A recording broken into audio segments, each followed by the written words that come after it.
नमामि धन्वन्तरिमादिदेवम् सुरासुरैर्वन्दितपादपद्मम् लोके जरारुभयमृत्युनाशनम् दातारमीशं विविधौषधीनां शङ्खं चक्रं जलौकां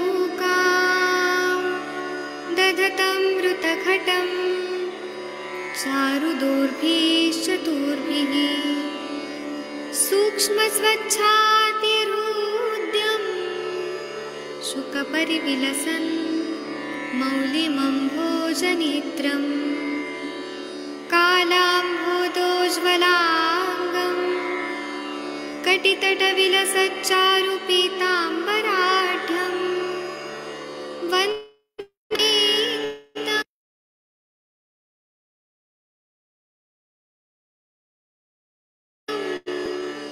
निखिलगदवन् प्रौढदावाग्निलीलम् प्रौढदावाग्निलीलम् प्रौढदावाग्निलीलम्।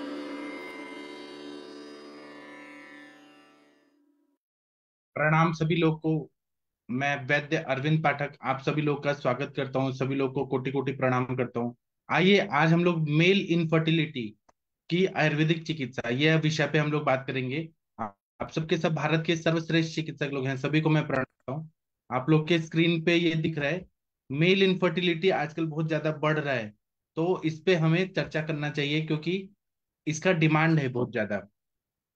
अभी अगर हम मेल इनफर्टिलिटी देखें तो सेक्सुअल डिसफंक्शन जो रहता है वह कोई भी इंसान को ना सेक्सुअल परफॉर्मेंस है वह करने में उसको तकलीफ होती है या फिर उसको सेटिस्फेक्शन मिलने में तकलीफ होती है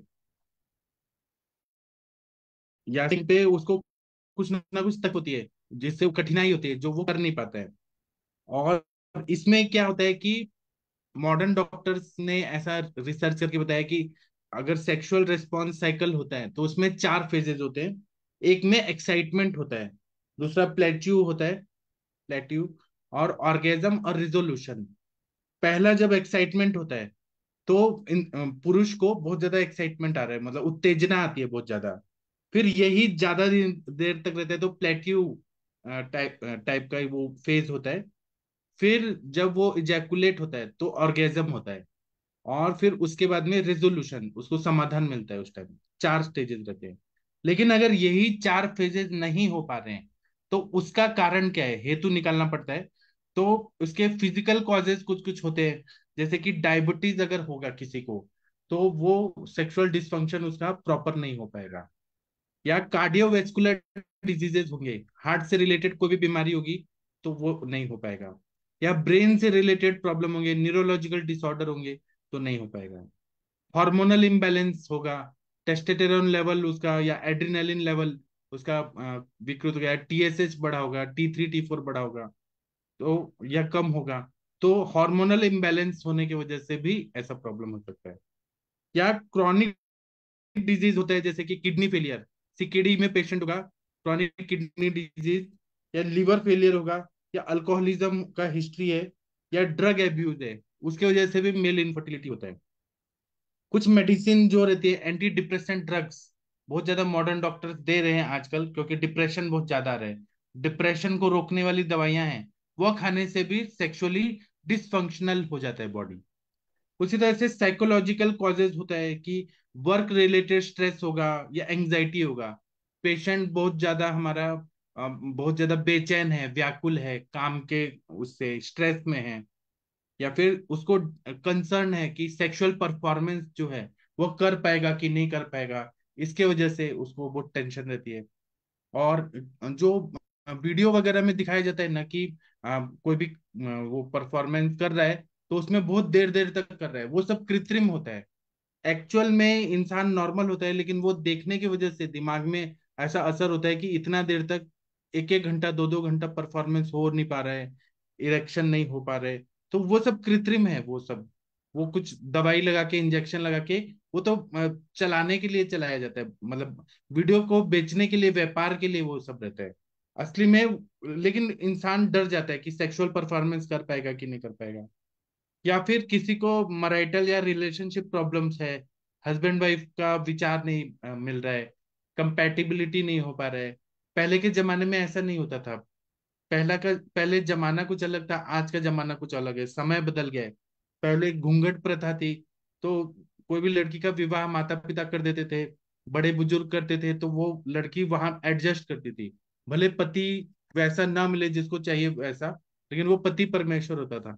आज का जमाना बदल गया है कि मतलब ठीक भी है लेकिन कुछ खराब भी है, कि आजकल बहुत सारे अधिकार मिल गए हैं लड़कियों को, और लड़कियों के पास ऑप्शन है बहुत सारा। जैसे अगर माता पिता से लड़ाई होता है लड़कियों का, तो वो माता पिता बदल नहीं सकते हैं। भाई बहन से लड़ाई होता है तो भाई बहन बदल नहीं सकते हैं। लेकिन अगर हस्बैंड से लड़ाई हो रहा है, कंपैटिबिलिटी का प्रॉब्लम आ रहा है, हस्बैंड बदल दो, शादी कर लो दूसरा। ये आजकल का, क्योंकि स्वातंत्र मिल गया है। कुछ अच्छा भी है कुछ बुरा भी है। तो अगर मैरिटल रिलेशनशिप का प्रॉब्लम है, विचार नहीं मिल रहे हैं, या कुछ कुछ और भी प्रॉब्लम है बहुत सारे, उसके वजह से भी सेक्सुअल डिसफंक्शन होता है।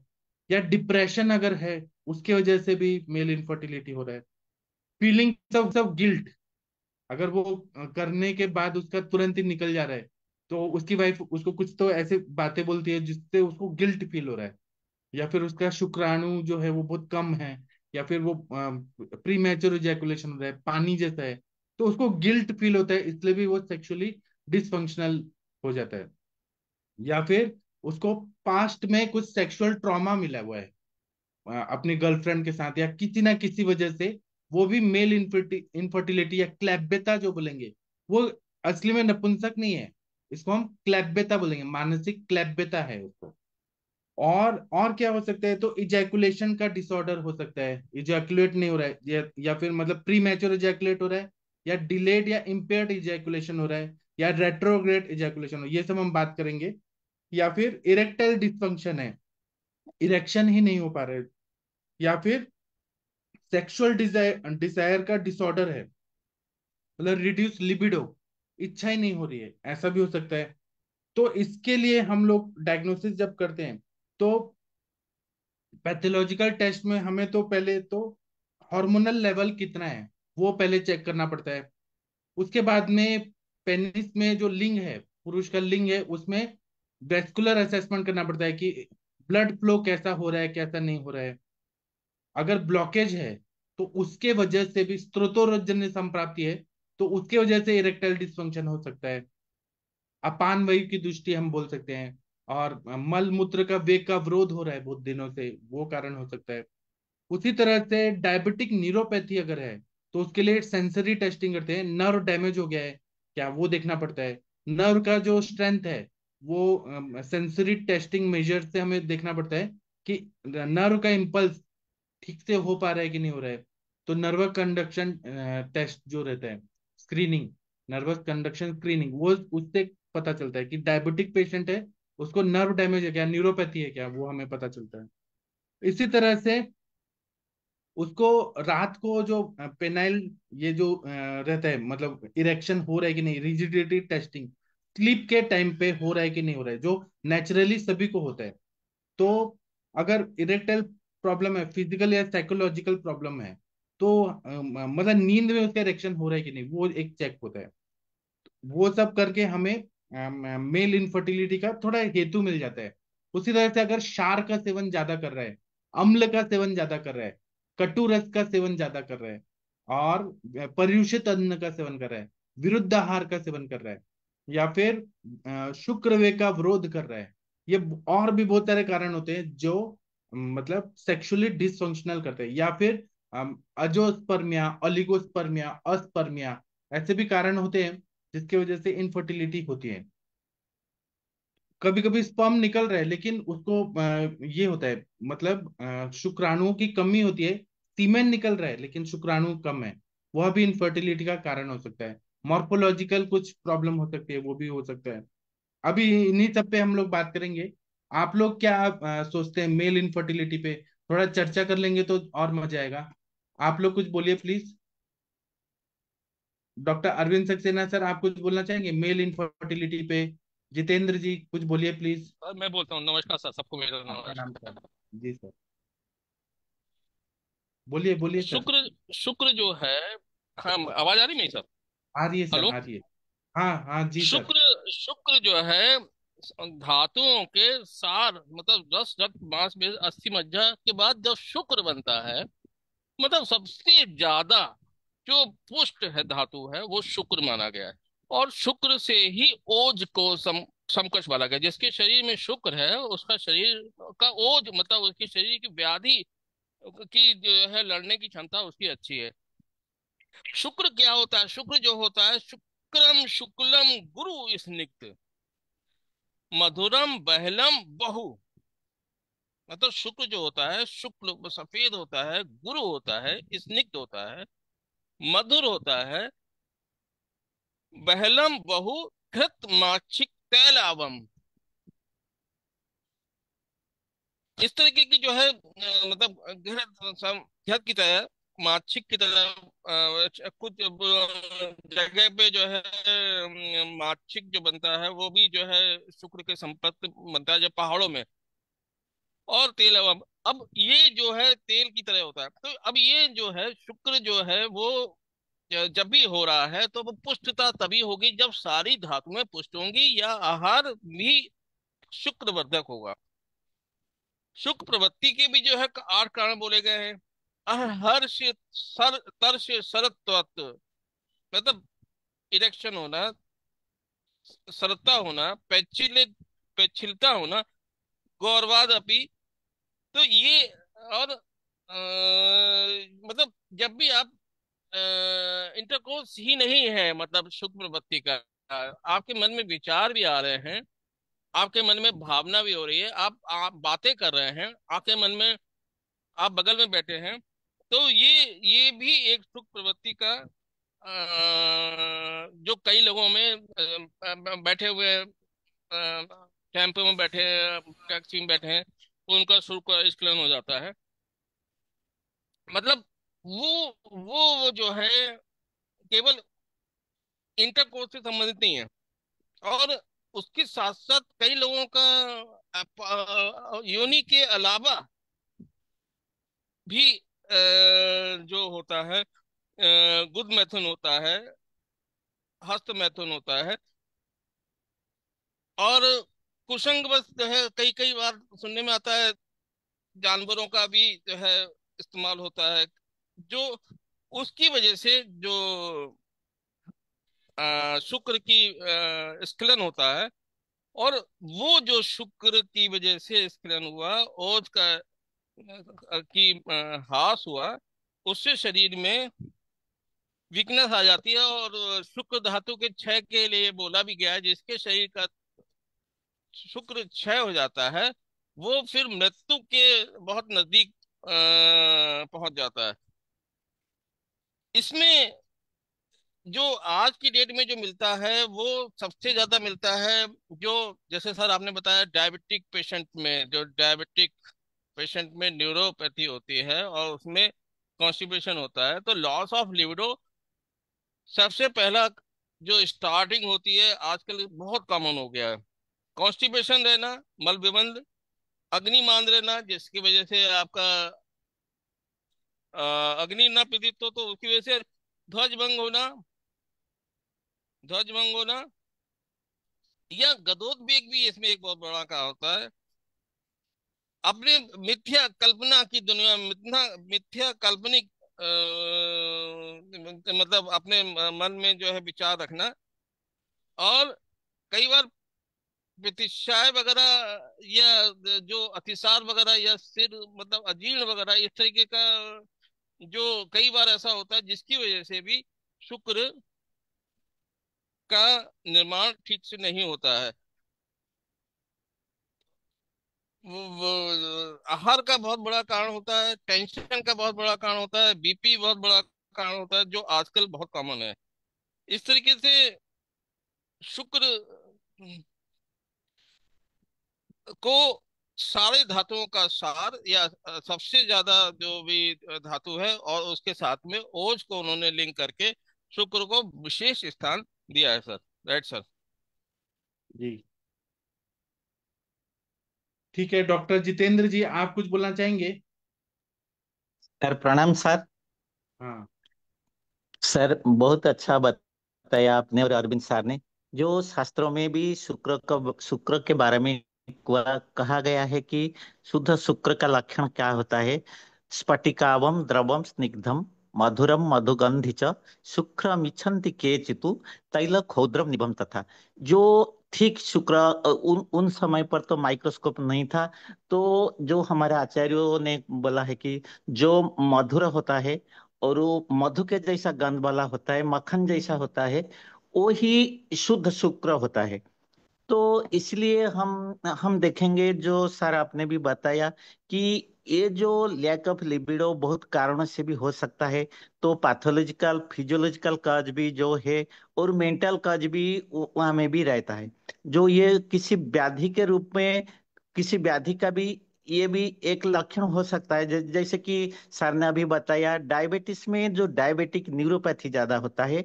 तो आपने भी अभी बताया था जो स्रोत अवरोध हो जाता है, जो पेनिस का जो गठन होता है, जो स्कार्पस स्पोंजियोजम में ठीक से तरह से ब्लड फ्लो नहीं हो पाता है, तो इसमें भी इरेक्टाइल डिसफंक्शन भी होता है। इस तरह तो देखा जाए बहुत सारी मानसिक कारण है, जो कि आपने गलत आदत से, जो कि ज्यादा मास्टरबेशन करते हैं या कोई ज्यादा कोई पिक्चर देख के उसको नष्ट करते हैं शुक्र को, तो उसके भी प्रॉब्लम हो सकता है।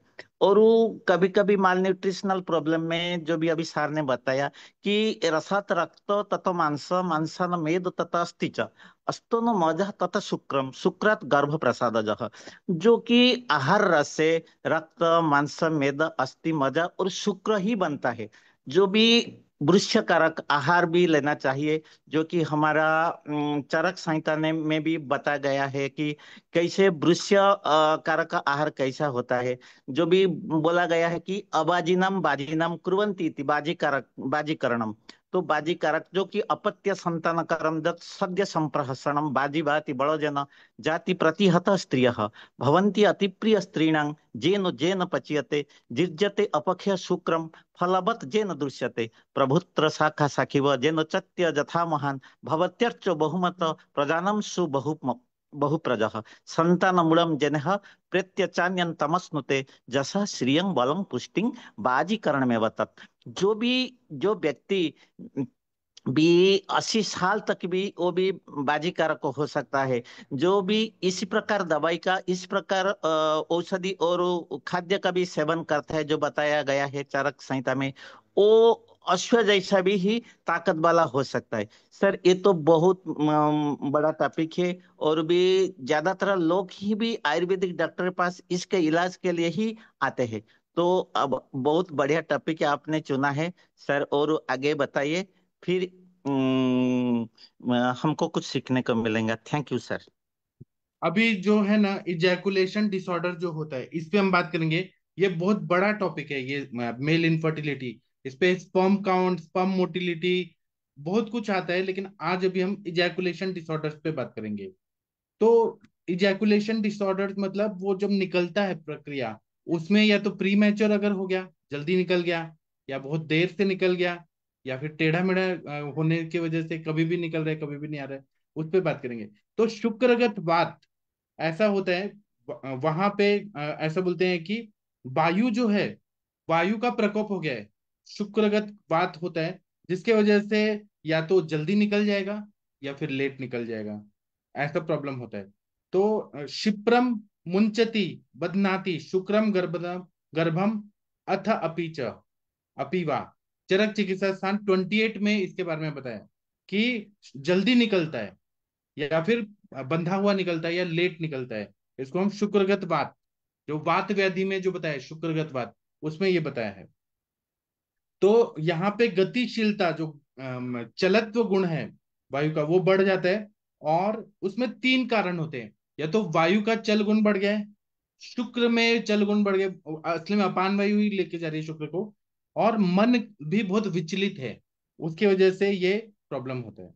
दूसरा है कि वहां पे मनोविघात, ये कारण होते हैं जिसकी वजह से लेट निकलता है। रज और तम जो है वो बहुत ज्यादा बढ़ गया है, और सत्व गुण कम हो गया है।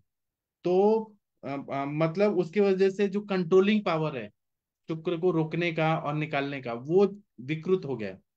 उसी तरह से अगर रुक्ष गुण बढ़ गए, लघु गुण बढ़ गए, विषाद बहुत ज्यादा बढ़ गए, खर गुण बढ़ गए, तो इसकी वजह से चल गुण जो है वो शरीर में ज्यादा बढ़ जाता है। विषाद बढ़ने की वजह से आप लोगों ने देखा होगा, मैंने बहुत सारे पेशेंट देखे हैं जो डिप्रेशन में रहते हैं। काम शोक भयाद वायु जब बोलते हैं, तो शोक में पेशेंट रहता है ना, उसके प्री मैच्योर इजैकुलेशन बहुत जल्दी जल्दी होता है, या फिर नाइटफॉल बहुत ज्यादा होता है। नाइटफॉल इतना डिप्रेशन में रहता है, वो उठना नहीं चाहता है, और बार बार शुक्र का, या तो उसका मन में विचलित है मन, तो वो निकल जाता है, या फिर उसकी इच्छा हो रही है बार बार। मन सत्व गुण से ही तो मतलब लघु प्रकाशकम ज्ञानवर्धक होता है, यहाँ पे विपरीत हो गया है, अज्ञानता बहुत ज्यादा बढ़ गई है। और वायु जो रहता है वो शुक्र में चला गया है। इसी तरह से अगर वायु शुक्र स्थान में चला गया है, तो दोष दूसरे समूर्छना होती है, और ये क्वालिटेटिवली और क्वांटिटेटिवली बहुत ज्यादा कम हो जाता है शुक्र, मतलब उसकी क्वालिटी भी कम हो रही है और क्वांटिटी भी कम हो रही है। और शुक्र व स्त्रोतस में अति प्रवृत्ति, जो बोलते हैं अर्ली इजैकुलेशन, अति प्रवृत्ति बार बार निकल रहा है, संग हो रहा है कि डिलेड इजैकुलेशन हो रहा है, या फिर विमार्गमन हो रहा है तो रेट्रोग्रेड इजैकुलेशन हो रहा है। तो पहले हम बात करते हैं प्री मैच्योर इजैकुलेशन में। तो प्री मैच्योर इजैकुलेशन होता है कि उसमें जल्दी निकल रहा है और बार बार निकल रहा है। जो एक बार निकलने के बाद थोड़ा गैप चाहिए, वो मतलब वो नहीं हो पा रहे और जल्दी निकल जा रहे हैं। वो इंसान चाहता नहीं है, लेकिन उसको निकल जा रहा है शरीर से। थोड़ा भी मन में संवेदना आ रही है, तुरंत ही निकल जा रहा है।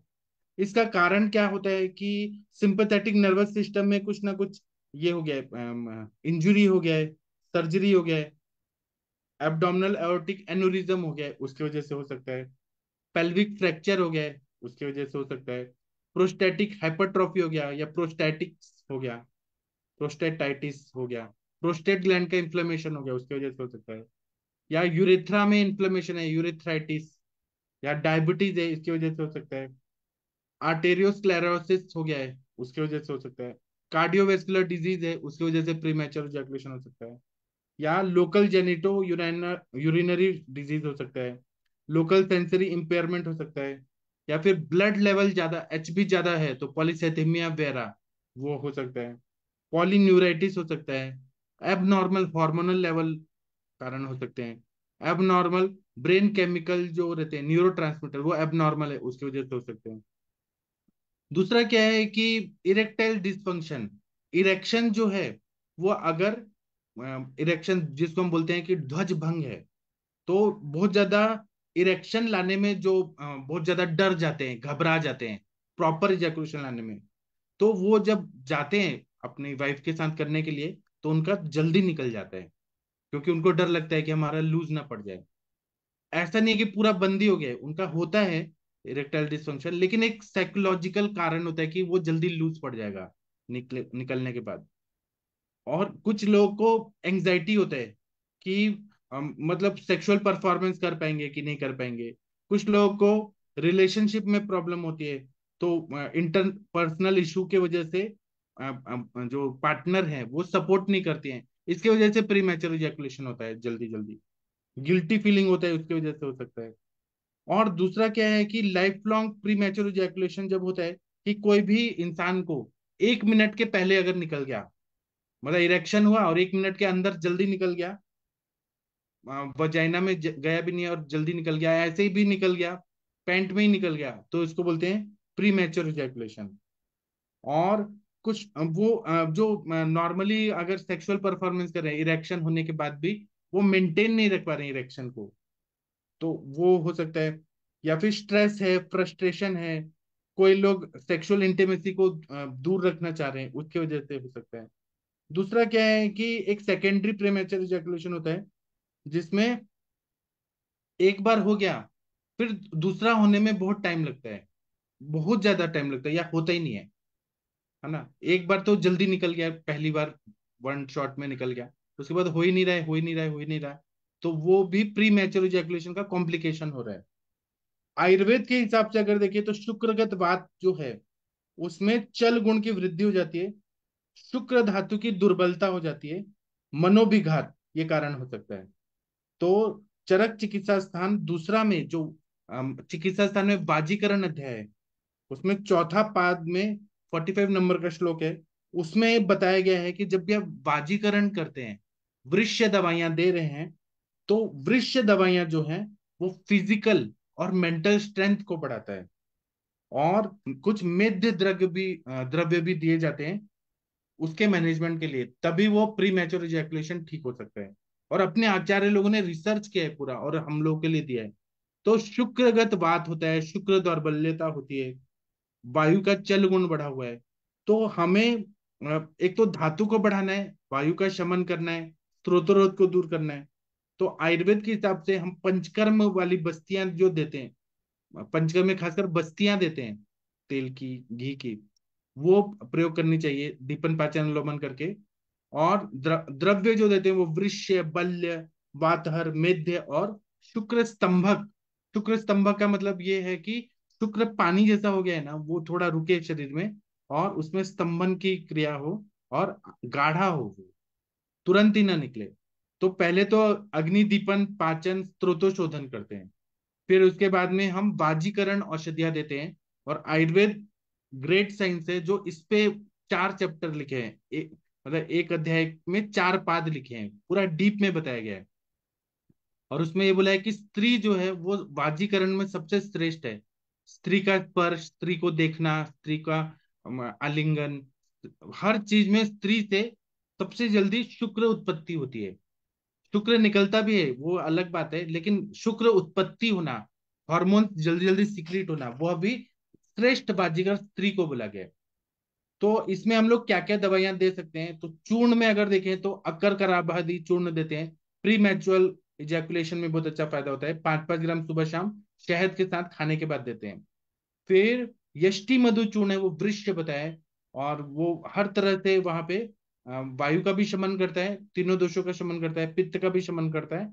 यष्टि मधु चूर्ण को 3-3 ग्राम सुबह शाम शहद और घी को विषम मात्रा में दे के फिर दूध के साथ दें। दूध जो है सद्य शुक्र पया, फले कपोत से दूध पीने से तुरंत ही शुक्र की उत्पत्ति होती है। फिर विदारी चूर्ण जो है या विदारी स्वरस को शहद, मिश्री, घी और मधु के साथ देना है 5-5 ग्राम सुबह शाम।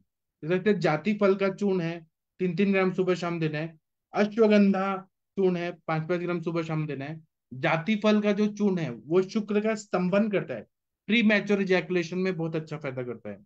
इसी तरह से पूर्ण चंद्रोदय रस है, सिद्ध मकर ध्वज है, मनमथ रस है, फिर उसके बाद में रसेंद्र काम चूड़ामणि रस है, शुक्र वल्लभ रस है, शुक्र मातृकावटी है, चंद्र प्रभावटी है, वसंत कुसुमाकर, डायबिटिक पेशेंट में वसंत कुसुमाकर रस है, वंग भस्म है, त्रिवंग भस्म है। इसी तरह से कोकिलाक्ष लेहम है, फिर जाति फलादि लेहम है, इक्षुरादि लेहम है, यह अवलेह फॉर्म में अच्छा काम करता है। या अश्वगंधादि अवलेहम है, वृक्ष योग है, वो बहुत अच्छा काम करता है। वृक्ष योग हमारे सर ने ऐसा बताया कि अश्वगंधा है, मुसली है, फिर कपिकच्छु है, फिर विदारी है, शतावरी है, शुंठी है, गोक्षुर है, ये सब का कॉम्बिनेशन जो होता है वो शुक्र बढ़ाता है। फिर अश्वगंधादि घृत, अगर वायु का भी शमन करना है, रुक्षता बढ़ी है, वायु चल गुण रुक्ष गुण इन पे काम करना है, तो घृत कल्पना देनी पड़ती है। तो अश्वगंधादि घृत है, बृहद छागल्यादि घृत है, बस्ते अश्वंतक घृत है। इसका या तो उत्तर बस्ती देते हैं, मात्रा बस्ती देते हैं, या फिर खाने के लिए देते हैं। इसी तरह से आसव ऋष में चंदन आसव, नारिकेल आसव देते हैं तो बहुत अच्छा फायदा होता है। जाति फल का शीर पाक देते हैं तो वह शुक्र का स्तंभन करता है। तिल और गोक्षुर का चूर्ण जो है वो हम देते हैं तो अजा शीर के साथ देने से बहुत अच्छा फायदा होता है, बकरी के दूध के साथ। इस तरह से प्री मैच्योर इजैकुलेशन में चंदन आदि तेल का अगर हम लोग वहां पे अभ्यंग करते हैं लिंग पे, पेनिस पे, तो वो बहुत अच्छा फायदा करता है। इसी तरह से अश्वगंधा 3 भाग, बचा 1 भाग, उसको दूध के साथ मिक्स करके और वो मेढ्र में या लिंग पे, पेनिस पे लगा देते हैं। उससे भी बहुत अच्छा, सेंसिटिविटी जो है बहुत ज्यादा हाइपर सेंसिटिव, वो कंट्रोल हो जाता है। वहां पे मसल्स में ताकत आती है, पेनिस के जो पेनाइल मसल्स है ना उसमें ताकत आती है, तो वह बहुत अच्छा काम करता है। अभी मैं और कुछ बताऊंगा, आप लोग कुछ बताना चाहेंगे प्री मैच्योर इजैकुलेशन पे? आप लोग का कोई अनुभव है तो बताइए। अरविंद सर, जितेंद्र जी, आप कुछ बोलना चाहेंगे? देखिए सर, होता क्या है, प्री मेच्योर एजुकेशन कब होता है या स्वप्न दोष कब होता है? जो जनरली दोनों ही चीजें तभी होती हैं जब प्री मेच्योर एजुकेशन, जब जब आप जो है आप नियर टू क्लोज अगर आप जा रहे हैं, और एक स्वप्न नाश भी होता है। मैं दोनों चीजें बोल रहा हूँ। तो जब जनरली क्या होता है, जब सुबह सुबह ब्रह्म मुहूर्त में या जो है रात्रि के अंतिम पहर में होता है, क्यों उस समय जो है मलाशय और मूत्राशय भरे होते हैं, मतलब पाक हो चुका होता है, मल बन चुके होते हैं। उससे शुक्र वह स्रोतस पे दबाव पड़ता है। अब जब और इसीलिए जब मल वह स्रोतस और मूत्र वह स्रोतस भर जाते हैं, और उस समय जब शुक्र का दबाव पड़ता है, तो वायु का प्रकोप उस समय जो है वायु प्रकोप हो जाता है, जिससे शुक्र श्राव हो जाता है। और यही कारण जो है, जब भी प्री मेच्योर एजुकेशन में भी यही चीज होती है कि उनका कहीं ना कहीं मल वाहिनी और मूत्र वाहिनी बहुत क्लोज रहता है। ऐसी लेडीज में भी होता है। लेडीज में भी यही चीज होती है कि उसका मल वह स्रोतस, मूत्र वह स्रोतस और जो आर्तव वह स्रोतस है वो क्लोज होते हैं। तो एक का और एक स्रोतस का प्रभाव दूसरे स्रोतस पे पड़ता ही पड़ता है। और वो एक बहुत बड़ा कारण होता है। जैसे आपने बोला कि वायु के वजह से अपान वायु, अपान आवृत व्यान में मूत्र शुक्र और मल की अति प्रवृत्ति इसीलिए बोली गई है कि अपान वायु जब भी अवरोध होगा तो अनुलोमित ना होगा, तो फिर ये शुक्रवार स्वतः पे इफेक्ट डालता ही डालता है। जरा इसके अलावा कई बार बोला गया जरा चिंतया व्याधिना कर्षणात्, मतलब बुढ़ापा अगर हो रहा है, चिंता है, कोई दवाइयां खा रहे हैं, या कर्षण कर्षण हो रहा है, आदमी का शरीर कमजोर कमजोर होता जा रहा है, तो वो भी एक बहुत बड़ा कारण होता है। जब कि शुक्र का फॉर्मेशन भी ठीक से नहीं होता है। फ्रक्टोज एक बहुत बड़ा कारण बोला गया है शुक्र के लिए कि आपका फ्रक्टोज अगर पुष्ट है, फ्रक्टोज शुक्र में है, तो वो शुक्र अच्छा और वो पुष्ट होता है। इसीलिए मधुर रस को बोला गया है आयुर्वेद में। उन्होंने अम्ल लवण कटु तिक्त नहीं बोला है, उन्होंने कहा वो केवल मधुर रस ग्रहण होता है। इसीलिए मधुर रस को उन्होंने वीरवर्धक बोला है। और वो इसके अलावा उन्होंने जो है कई आचार्यों ने हम लोग के जो है शुक्र शोधन गण, शुक्र जनन गण भी उन्होंने मेंशन किए हैं, जिसमें उन्होंने जीवनीय गण शुक्र जनन में बोला है। साथ में उन्होंने शतावरी और जटामांसी को इन्होंने बहुत इंपॉर्टेंस दी है कि अगर आप शतावरी का सेवन, अश्वगंधा जैसे आपने बोला, बन बन मूंग, बन उड़द, उड़द के लिए उन्होंने बोला है शुक्र जनन भी होता है, शुक्र स्खलित भी करता है। शुक्र शोधन में उन्होंने जो है कई बार ताल मखाना है, खस है, ईख है, ये सब चीजें बोली हैं। तो ये जो है जो कारण है वो जो कारण है वो डाइट भी है, स्ट्रेस भी है, शुक्र स्रोतस पे भी जो है अवरोध है, और विचार मानसिक जो है एक बहुत बड़ा कारण भी रहता है। तो इस तरीके से क्यूमुलेटिव इफेक्ट आता है बॉडी में। Right sir. जी। डॉक्टर जितेंद्र मिश्र, जितेंद्र कुमार भांजा जी, आप कुछ बोलना चाहेंगे? सर बहुत अच्छा बताया आपने और अरविंद सर ने, जो कि शुक्र का जो अपान वायु का जो दुष्टि होता है, तो वो शुक्र का जो प्रेरण में ही बाधा डालता है। तो भी आपने अभी बता दिया कि सर ने भी बताया कि मधुर रस युक्त जो आहार है वो शुक्र वर्धक है। और उस शुक्र प्रवर्तन में और भी आपने भी अभी कुछ समय पहले जो शुक्र प्रवृत्ति का जो अष्ट कारण होता है भी आपने आप भी बताया कि जिस जो वो बताया गया है कि जो बाजीकारक जो पदार्थ में की स्त्री है, सुंदर स्त्री ही श्रेष्ठ बाजीकारक होता है। जो कि आचार्य चरक ने भी बताया कि जो प्रिय के मनोहर वाक्य बोलते हैं, मधुर वाक्य बोलते हैं, और वो ही अति प्रिय होता है पति का, और उसका दर्शन और स्पर्शन मात्र की शुक्र का प्रवृत्ति होता है। ये सब जो बहुत मानसिक कारण भी होता है, और शारीरिक कारण में भी हम जब मॉडर्न पॉइंट ऑफ व्यू में देखेंगे तो शुक्र तो एक ही जो शुक्र का जो कंसेंट्रेशन है जो बल्ब ग्लैंड में, और ग्लैंड का और प्रोस्टेट ग्लैंड का, ये सब का मिश्रण होके ही आता है। और वो सबसे भी जब पेनिस का जो इरेक्शन भी होता है, जो जो कार्पस स्पोंजियोजम होता है, उनमें से कई प्रकार का ब्लड फ्लो का कम होना, जो आपने बताया स्रोत का अवरोध किसी भी व्याधि से, या हमारा जो भैगस नर्व होता है जो उसको इरेक्शन में ही ज्यादा ही हेल्प करता है। कोई कारण में जब वो आपने भी बताया नर्व कंडक्शन टेस्ट को करने के लिए, जब कोई भी वो नर्व में ठीक इम्पल्स पास नहीं कर पाता है तो वो भी प्रॉब्लम ही करता है इरेक्शन में। और इससे भी बहुत बाजीकारक जो चरक ने बताया है, मधुर रस युक्त अश्वगंधा, शतावरी, और भी काल भी हमारा आपने भी पढ़ाया था जो क्यांच की बीज का वो भी, और बानरी का जो भी रसायन जो बनता है, ये सब शुक्र प्रवृत्ति में और शुक्र उत्पन्न करने में और बाजीकारक में भी श्रेष्ठ है। ऐसा भी कहा गया है कि आयुर्वेद में all bajikarak medicine are rasayanas, रसायन्स में भी बाजीकारक और not, but all bajikarak medicine are Rasayans.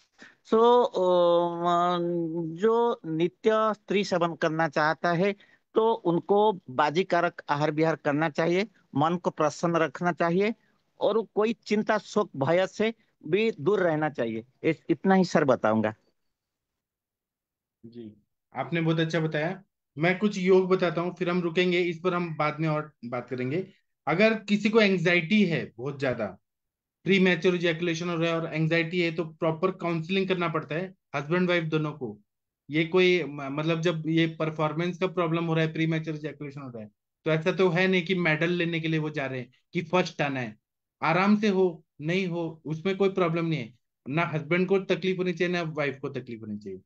Counselling बहुत जरूरी है। फिर मानस मित्र गुटिका देना पड़ता है, 2-2 गोली सुबह शाम। नस से देना पड़ता है तीरबला तेल 151 का। फिर उसके बाद में अनुवासन बस्ती, शोधन पहले करना है वमन विरेचन करके, फिर अनुवासन बस्ती, यापना बस्ती देना है। और इस दोनों को करना है। यापना बस्ती जो है उसमें बृहण ऐसा हम करें, धातुओं को बढ़ाएं और थोड़ा ब्रह्मचर्य का पालन करें। और हमारे सर तो बोलते हैं कि 9 महीने तक ब्रह्मचर्य पालन करना है, 8 प्रकार के मैथुन को त्याग देना है। मधुघृत की यापना बस्ती चरक सिद्धि स्थान में बताया है। हनी शहद है 200 ml, नमक है वो 15 ग्राम, स्नेह द्रव्य बश्य अस्मांतक घृत है, वस्ते अस्मांतक घृत 200 ml, और मुस्ता का कल्क है 30 ग्राम, मासरस है 400 ग्राम, ऐसे मिला के 900 ml इसकी यापना बस्ती देने से, मासरस देने से बहुत जल्दी शुक्र बढ़ता है। अंडा, अगर नॉनवेज कोई खा रहे, अंडा भी वृश्य बताया है।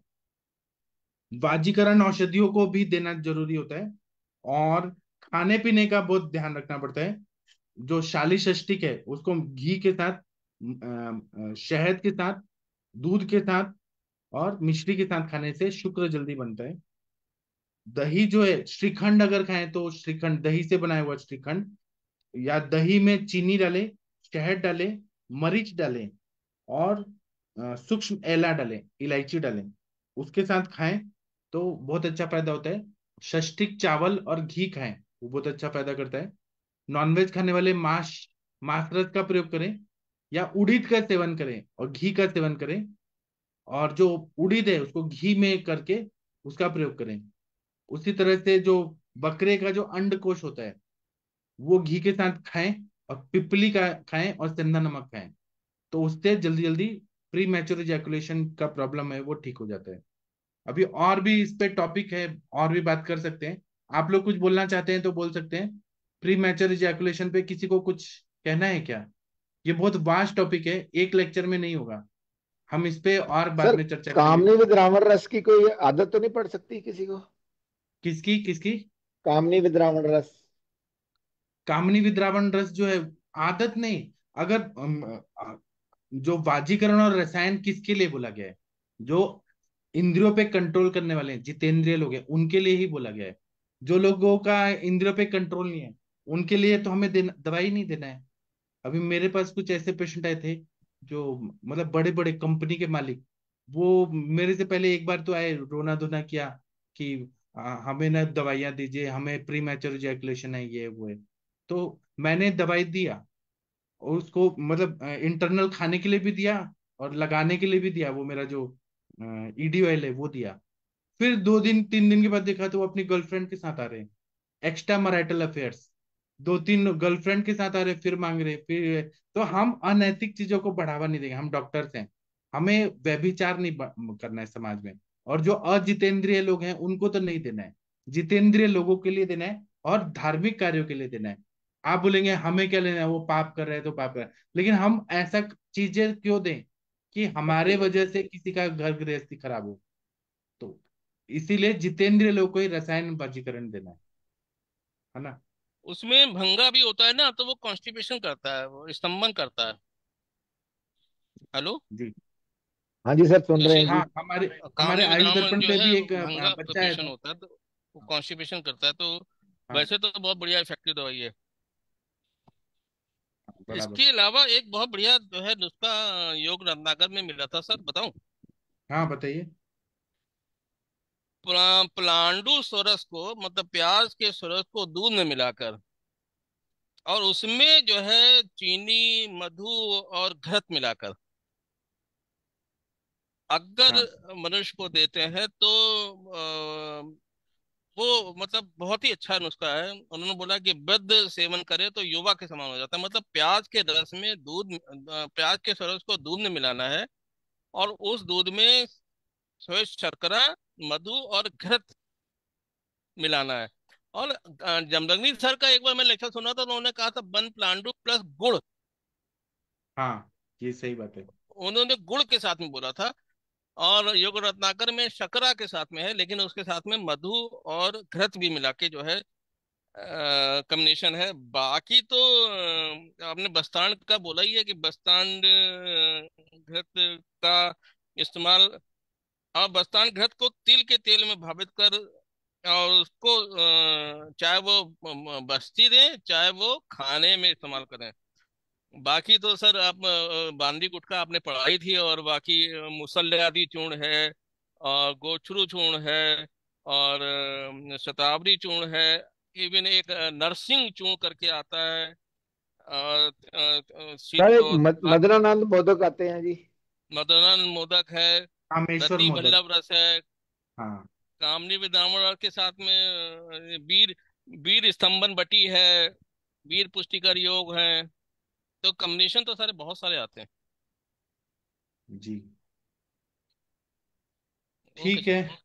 हाँ, थैंक यू। मैं अभी सेशन बंद करता हूँ, अब हम रात को 9 बजे मिलेंगे। थैंक यू, प्रणाम सभी लोगों को, फिर मिलते हैं। Thank you. आपको भी प्रणाम सर। प्रणाम सर, थैंक यू सर।